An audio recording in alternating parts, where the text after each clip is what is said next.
A smooth breeze delicately touched his chin. His palms were sweaty. There he stood, crouched, sheltered by wild bushes, his forehead tickled by a strange gleam. The sensual sunset reddening the canopy of the horizon was saying goodbye to the day. A bevy wove itself into the fabric of the sky. How long had he been there? A new unexploited territory was unfolding before him like a lazy cobra. His mind was digging up the ghost of some old memories. Something was urging him to leave the deceiving serenity of the forest, but he chose to ignore it. He stood up and followed the path that had brought him into the emerald heart of nature. No matter where he looked, the only thing he could spot was an endless jumble of trees, hollow ones, majestic ones, trees with tiny fruits and moss-covered barks, trees that resembled humpback giants, all sorts of shrubs and stubs. He paused to take a deep breath. The sun had almost sunk into the forest chasm. Where am I?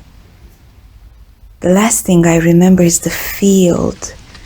No, my apartment in the afternoon of my departure. Gosh, I must have lost my mind. This stupid town is to blame. All of a sudden, a distant melody caressed his ears. It was dainty and melancholic, like the tune of a music box. That's weird. Maybe there's a house close by. Hello? Is there anyone in this God-forsaken wilderness? If only I could get to the bottom of this madness. These trees give me the creeps. They're staring at me. There was no trace of any human dwelling. A gust of wind brought a peculiar smell of hyacinths. As he closed his eyes to get acquainted with the unusual perfume, he heard the snap of a twig behind him. Despite the darkness that had already engulfed the forest, he managed to discern a silhouette. He stepped closer, trembling with fear. A little girl with a pale porcelain complexion, wearing a beautiful white lace dress, was heading his way.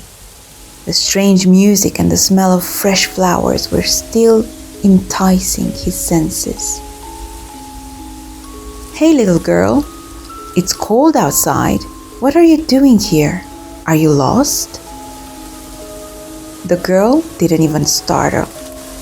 Instead, she performed a few delicate moves with her arms. People around here are definitely nuts, he grumbled to himself. Kids aren't supposed to talk to strangers, but I'm in desperate need of a place to spend the night. I'm exhausted and confused. The past few days of my life are a blur. I was wondering if you happen to... The music ceased. He could hardly see the girl now, dancing, half immersed in obscurity. What's your name? Emma. I live with my father in the blue house. I'm looking for my teddy bear. Do you know where it is? Her voice was soft and frail, like a whisper. No, you shouldn't play here. It's dangerous. Where is your father? Tony is this big, and he's made of wool. Are you even listening to what I'm saying? I want my teddy bear. I can't dance without him. Those nasty boys took him from me when we were playing hide and seek. They hid him here in the forest. He stepped closer to the girl. He felt the overwhelming need to comfort her.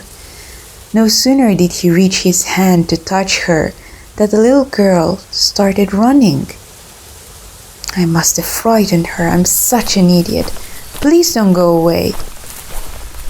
Even if he was obviously running much faster than her, the nearer he got to her, the farther she seemed to be.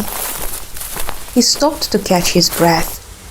At that very moment, a lugubrious scream shook the quietness of the forest. He blacked out. When he opened his eyes, he was greeted by a sturdy, middle-aged man with a giant wart on his left nostril. A fly was hovering about his reddish stubble. The man grinned, showing a big gap guarded by 2 yellow teeth. Praise the Lord! My. Come on, Jimmy, back from the dead. Tell your old pal what happened to you. How long has it been, Jimmy boy?